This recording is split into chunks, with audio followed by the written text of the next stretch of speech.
बिस्मिल्लाहिर्रहमानिर्रहीम, अस्सलाम वालेकुम। मैं फैज़ान रिजवी हूँ और आप मेरे यूट्यूब चैनल और फेसबुक पेज देख रहे हैं। 17 जुलाई 2022 से दिन है जी संडे, इतवार का 143वां रोज़ है आज रूस और यूक्रेन के दरमियान जारी जंग का 143वें रोज़ की डिटेल्स आज रात की वीडियो में आपके साथ शेयर करूँगा। इस वीडियो में हम बात कर रहे हैं 142वें रोज़ के हवाले से। गुज़िश्ता रात हमारी बात नहीं हो सकी। मेरे एक अजीज़ दोस्त आए हुए थे और उन्होंने मुझे एक मशवरा दिया। उन्होंने कहा कि आज आप एटलीस्ट रूस और यूक्रेन के तनाज़े की बात ना करें, क्योंकि आज का रोज़ पाकिस्तान के लिए, पाकिस्तानियों के लिए बहुत ज़्यादा इम्पॉर्टेंट है। बहुत बड़ा इंतखाबी मार्का आज 17 जुलाई को पंजाब के ज़मीनी इंतखाबात होने जा रहे हैं। तो मैंने अपने दोस्त को ये ग्राफ दिखाया। मैंने कहा ग्राफ देखो, यूट्यूब ज़ाहिर है मुझे बहुत ज़्यादा डिटेल्स दिखाता है कि कितने व्यूवर्स हैं, कहाँ कहाँ से उनका ताल्लुक़ है, किस टाइम वो वीडियो देखना पसंद करते हैं वगैरह वगैरह। तो मैंने एक ग्राफ दिखाया अपने दोस्त को और मैंने कहा कि 10,000 से ज़्यादा रिटर्निंग व्यूवर्स हैं। आप लोगों में से ऐसे व्यूवर्स हैं 10,000 से ज़ायद जो कि डेली आकर ये एपिसोड देखते हैं। तो हमारा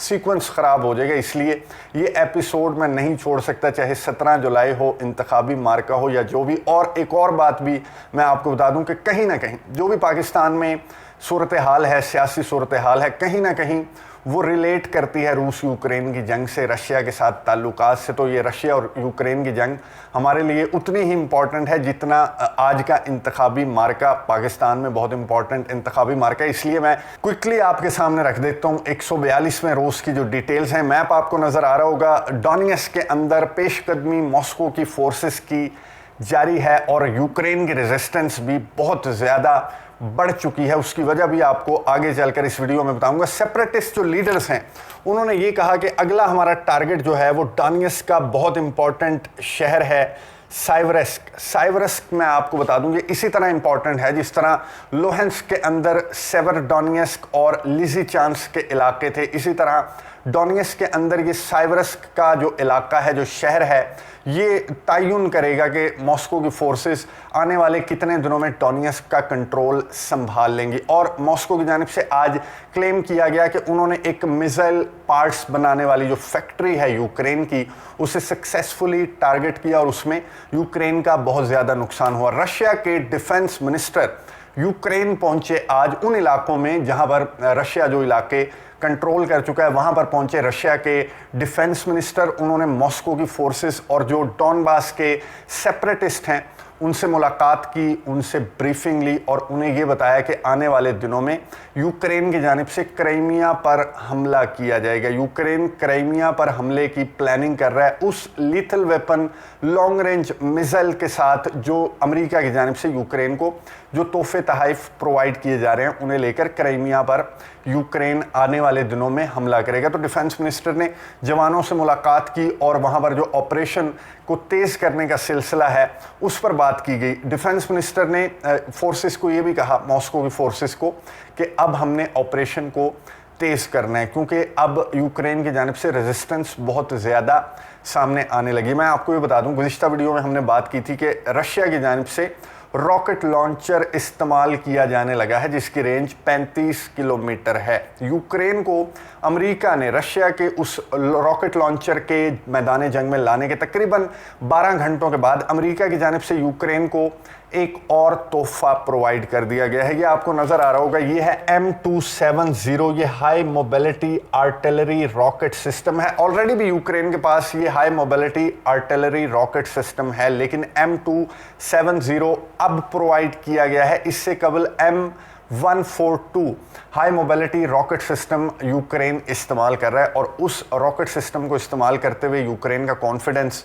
कहाँ पहुंचा हुआ था आपको मालूम है। और अब M270 मिलने के बाद यूक्रेन ने ये कहा कि हम बहुत अच्छा रेजिस्ट कर रहे हैं। मॉस्को की फोर्सेस के हमले 50% से भी कम हो चुके हैं। अगर गुज़िश्ता 2 हफ्तों कबल की बात की जाए या गुज़िश्ता माह की बात की जाए तो यूक्रेन ने शुक्रिया अदा किया अमेरिका का M270 high mobility artillery rocket system provide किए जाने पर, और ये कहा यूक्रेन ने कि अब हम अपना ऑपरेशन जो है, जो इलाके रशिया कंट्रोल कर चुका है, उन्हें वापस लेने के लिए हम अपना ऑपरेशन तेज़ करने वाले हैं। और यहीं पर यूक्रेन की जानिब से दावा भी किया गया कि उन्होंने रशिया के रीजन के अंदर रशिया के एक बॉर्डरिंग सिटी को टारगेट किया और रशिया का बहुत ज़्यादा वहाँ पर नुकसान हुआ। रशिया के डिफेंस मिनिस्ट्री ने एडमिट किया कि यूक्रेन की जानिब से हमारे बॉर्डरिंग रीजन को, बॉर्डरिंग सिटी को निशाना बनाया गया है। यूक्रेन ने ये भी इल्ज़ाम आयद किया रशिया पर कि रशिया मॉस्को की फोर्सेस डर कर न्यूक्लियर पावर प्लांट्स के अंदर उन्होंने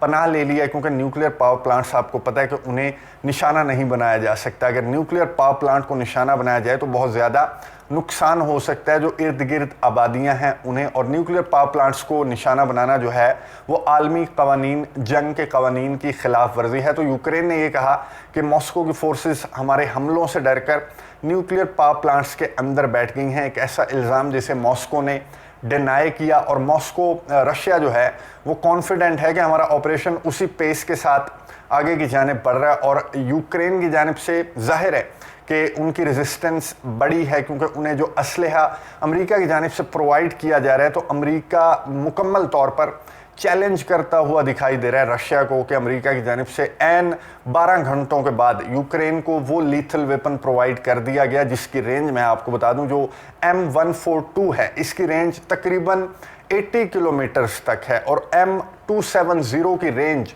अगर उसमें एक अच्छा मिसाइल इस्तेमाल किया जा रहा है तो इसकी रेंज जो है वो 300 किलोमीटर्स तक भी जा सकती है। डिपेंड करता है कि कौन सा मिसाइल इस्तेमाल किया जा रहा है। व्हाइट हाउस की जानिब से दोबारा से इल्ज़ाम आयद किया गया रशिया पर। व्हाइट हाउस ने इल्ज़ाम आयद किया कि रशिया के ऑफिशियल्स ईरान गए हैं और ईरान में उन्होंने ड्रोन्स देखे हैं और डील पर बातचीत हुई है। उन्होंने ये कहा व्हाइट हाउस ने कि हमारी इंटेलिजेंस है और बहुत स्ट्रॉन्ग इंटेलिजेंस है जिसने हमें ये बताया कि डील तो चल रही है ईरान और रशिया के दरमियान ड्रोन्स को लेकर, और रशिया के ऑफिशियल्स यहाँ तक कि ईरान का विज़िट भी कर चुके हैं और आने वाले दिनों में ये ड्रोन्स जो हैं वो रशिया को प्रोवाइड कर दिए जाएंगे। ये भी एक ऐसा इल्ज़ाम है जिसे मॉस्को, क्रेमलिन डिनाई कर चुका है कि ऐसी कोई डील ईरान के साथ नहीं चल रही ड्रोन्स की, और ज़ाहिर है रशिया को ज़रूरत भी नहीं है। और ये समझ से बाहर है ये बात कि रशिया जैसा जायंट ईरान से ड्रोन्स क्यों खरीदेगा, जब रशिया के सदर व्लादिमीर पुतिन ने खुद कहा कि अभी हम अपने 10 से 15%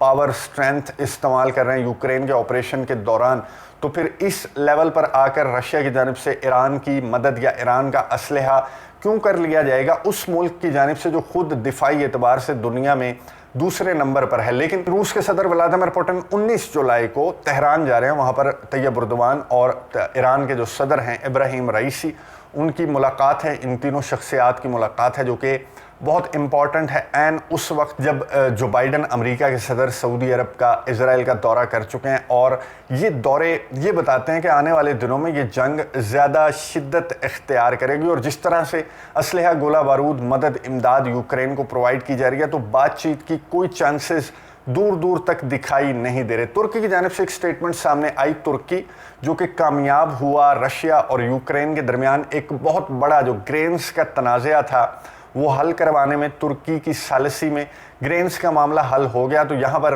तुर्की से सवाल किया गया कि अब नेक्स्ट स्टेप में आप दोनों ममालिक के सरबराहान को, या दोनों ममालिक के दरमियान जो तनाज़ा है, जो कॉन्फ्लिक्ट है, जो जंग है, वो रुकवाने की कोशिश करें तो आपको उसमें भी कामयाबी मिलेगी। तो तुर्की की जानिब से कहा गया कि फ़िलहाल दोनों पार्टियों की जानिब से बातचीत की टेबल पर बैठने, जंग को रोकने के लिए, सीज़ फायर के लिए बातचीत की टेबल पर बैठने के लिए दोनों पार्टियां बिल्कुल भी रजामंद दिखाई नहीं देती। ये मामला ग्रेन तक ही था और ग्रेन्स तक ही रहेगा। बातचीत जो जंग बंदी के हवाले से बातचीत है उसके अभी दूर दूर तक कोई चांसेस नहीं है, क्योंकि दोनों पार्टियों की जानिब से जो मुतालबात और एतराज़ और जो कंडीशंस रखी गई हैं बातचीत के लिए तुर्की के सामने, तो तुर्की कहता है कि दोनों पार्टियों को हम उन कंडीशंस पर नहीं मना सकते। और वो कंडीशंस आपको मालूम है, वो ये कंडीशंस हैं कि यूक्रेन कहता है कि हमारी टेरिटरीज हमें वापस दे दो तो फिर बातचीत की टेबल पर बैठेंगे, और रशिया ये कहता है कि इसी सिचुएशन में अगर बातचीत की टेबल पर बैठना है तो यहीं पर